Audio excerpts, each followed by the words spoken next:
नमस्कार मेरे प्यारे दोस्तों, वंदे मातरम। मैं वाई के शर्मा और आप देख रहे हैं 360 डिग्री मैथ।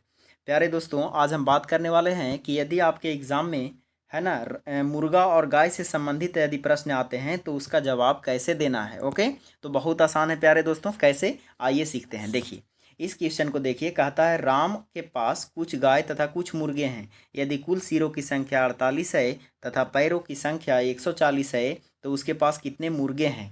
देखिए दोस्तों, इस तरह के यदि प्रश्न आपको आते हैं तो बहुत ही आसान तरीक़ों से आपको सोल्यूशन करना है, कोई दिक्कत नहीं होता है।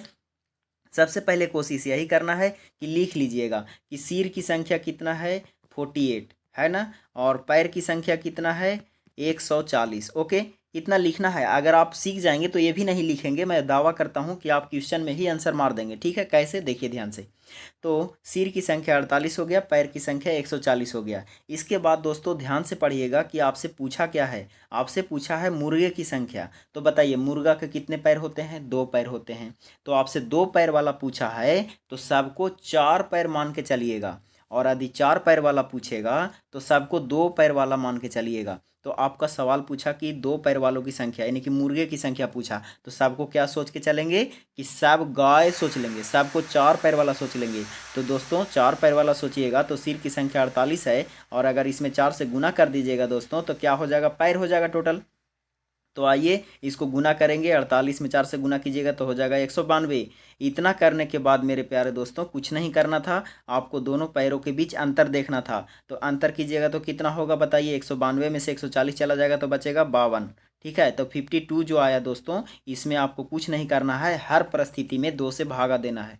ठीक है, अब 2 से जैसी भागा दीजिएगा तो आपका आंसर आ जाएगा 26, यानी कि मुर्गे की संख्या कितने हैं, 26 हैं। आई बात समझ में दोस्तों, कोई दिक्कत तो नहीं होना चाहिए। फिर से मैं रिपीट कर देता हूं कि यदि आपको मुर्गा पूछता है तो सबको गाय मानकर चलिएगा, और गाय पूछता है तो सबको मुर्गा मानकर चलिएगा। जैसा कि देखिए दोस्तों, अगला प्रश्न एक और दे दिया है मैंने ताकि आपको पूरी तरह से समझ में आ जाए। देखिए कहता है कि एक किसान के पास कुछ मुर्गियाँ तथा कुछ बकरियाँ हैं। कुल टांगों की संख्या, टांग मतलब पैर है ना, कुल पैरों की संख्या कितना दिया है बताइए, 50 दिया है। और सिरों की संख्या कितना दिया है, 20 है ना। सिरों की संख्या कितना दिया है, 20 दे दिया। आपसे सवाल पूछा, बताइए किसान के पास कितना बकरियां हैं। अच्छा दोस्तों, बकरियों की पैर की संख्या कितनी होती है, 4 होती है। यानी आपसे सवाल पूछा दोस्तों कि 4 पैरों वाली जो जानवर है उसकी संख्या कितनी है। तो हमने क्या कहा कि 4 पैर वाला पूछे तो सबको 2 पैर मान के चलिए, और अगर 2 पैर वाला पूछे तो सबको 4 पैर वाला मान करके चलिए। ठीक है ना।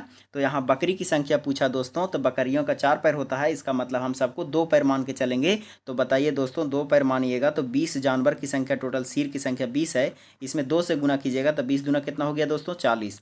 अब ये भी पैर हो गया दोस्तों और ये भी पैर है, दोनों पैर में अंतर कर दीजिएगा दोस्तों तो कितना हो जाएगा, 10। और इसमें कुछ नहीं करना था, आपको 2 से भागा देना है। हर परिस्थिति में अंतर में 2 से भागा देना है। ओके, अब 2 से जैसी भागा दीजिएगा दोस्तों तो 5 आ गया, यानी कि आपकी बकरियों की संख्या कितनी है, 5 है। ठीक है, बकरी।